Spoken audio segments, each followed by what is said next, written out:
हे काय आहे? पाणी कसं आहे? काळं म्हणजे खराब पाणी आहे. हा ग्लास हे पाणी म्हणजे आमचं मन आहे. आमचं मन हे नकारात्मक गोष्टींनी, चुकीच्या गोष्टींनी भरलेलं मन आहे. अंधकारमय गोष्टी, नकारात्मक गोष्टी आमच्या मनामध्ये आहे. आणि हे काय आहे? आमचं मन. आणि म्हणून आम्ही जीवनामध्ये काय आहोत? दुःखी, कष्टी, निराश आहोत. प्रियजनांनो, आमचं जे मन आहे ते मन खूप विचित्र आहे. कोणी आमच्या जीवनामध्ये चांगल्या गोष्टी केल्या, त्या गोष्टी आमच्या मनामध्ये राहत नाही. परंतु कोणी एखादी चुकीची गोष्ट केली, ती आमची गोष्ट आमच्या मनामध्ये राहते. कळते? कोणी तुमच्यासाठी कितीही चांगलं वागो, कितीही चांगल्या गोष्टी करो, त्या गोष्टी तुमच्या लक्षात राहत नाही. परंतु कोणी एखादी चुकीची गोष्ट केली, ती गोष्ट तुमच्या मनामध्ये लगेच फिट बसून जाते. तुमच्या जीवनामध्ये ज्या ज्या चांगल्या गोष्टी घडतात, त्या चांगल्या गोष्टी तुम्ही तुमच्या मनामध्ये ठेवत नाही. परंतु कोणी तुमच्या संगती वाईट वागलं, कोणी तुमच्या संगती चुकीचं वागलं, तुमच्या मनामध्ये काही चुकीच्या गोष्टी घडल्या, त्या गोष्टी आम्ही आमच्या मनामध्ये ठेवतो. आणि त्यामुळे आमच्या जीवनामध्ये आम्ही सदैव निराश राहतो, दुःखी राहतो. नेहमी आम्ही आक्रोश करत राहतो, नेहमी आम्ही रडत राहतो. का आम्ही जीवनामध्ये दुःखी आहे? का आम्ही जीवनामध्ये निराश आहे? कारण आमच्या मनामध्ये नकारात्मक गोष्टी आहे, नकारात्मक लोक आहे, चुकीच्या गोष्टी आहे, आमचं गोंधळलेलं मन आहे. आणि म्हणून तुम्ही आणि मी, आम्ही नेहमी निराश राहतो, नेहमी आम्ही रडत राहतो, नेहमी आम्ही दुःखी राहतो. तर तुम्हाला आणि मला जीवनामध्ये आनंदी व्हायचं आहे, तर काय केलं पाहिजे?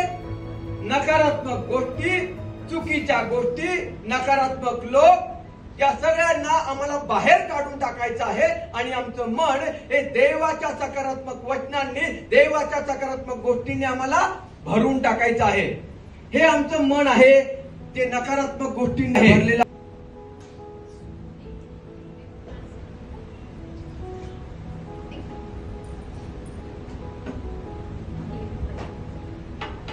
दिसतंय का तुम्हाला? हे आमचं मन नकारात्मक गोष्टींनी भरलेलं आहे. आणि हे आहे देवाचं सकारात्मक वचन. आणि जेव्हा आम्ही देवाचं सकारात्मक वचन या ठिकाणी याच्यामध्ये टाकत राहू, प्रतिदिन टाकत राहू, काय झालेलं आहे? या ठिकाणी काय झालेलं आहे? पाणी कसं झालेलं आहे? हे आमचं मन. जेव्हा आम्ही आमच्या जीवनातील नकारात्मक गोष्टी, चुकीच्या गोष्टी, नकारात्मक लोक यांना काढून टाकू, आणि जेव्हा आम्ही देवाचं सकारात्मक वचन आमच्या जीवनामध्ये घेऊ, तेव्हा आमचं मन कसं होईल? शुद्ध मन होईल. आणि जीवनामध्ये आम्ही काय राहू? आनंदी राहू. म्हणून पहिली महत्वाची गोष्ट मला आज तुम्हाला या नवीन वर्षाच्या दिवशी सांगायची आहे. जर तुम्हाला आणि मला जीवनामध्ये आनंदी राहायचं आहे, तर पहिली महत्वाची गोष्ट आम्ही केली पाहिजे, आमच्या मनाचं नवीनीकरण आम्ही केलं पाहिजे. मनाचं नवीनीकरण करणं म्हणजे आमच्या मनामधील ज्या गोंधळलेल्या गोष्टी आहे, ज्या चुकीच्या गोष्टी आहे, जे नकारात्मक विचार आहे, जे नकारात्मक आहे, त्यांना कायमचं आमच्या मनामधून काढून टाकणं आणि देवाच्या वचनांनी आम्ही प्रतिदिन भरल्या जाणं. चांगल्या देवाच्या गोष्टींनी आमचं मन भरून टाकणं. आणि जेव्हा आम्ही असं करू, तेव्हा आमच्या जीवनामध्ये आम्ही आनंदी राहू. 2025 वर्षामध्ये तुमच्या हातामध्ये निवड आहे. तुम्हाला आनंदी राहायचं आहे का तुम्हाला दुःखी राहायचं आहे? तुमच्या हातामध्ये आहे.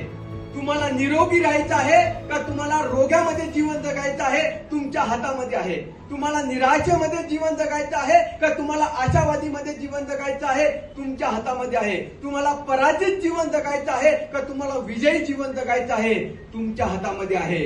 निवड तुमच्या हातामध्ये आहे.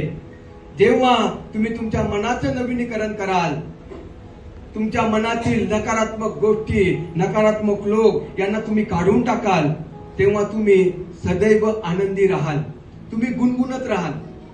तुमच्या आजूबाजूला कशीही परिस्थिती असू द्या, तुमच्या चेहऱ्यावरती आनंद असेल. तुम्ही गीतांच्या द्वारे प्रभूचं गौरव करत राहाल, कारण तुमचं मन बदलून गेलेलं आहे, तुमच्या मनाचं नवीनीकरण झालेलं आहे. आणि तो आनंद, सैतान काय, जगातील कोणताच व्यक्ती तो आनंद तुमच्यापासून हिरावून घेऊ शकत नाही.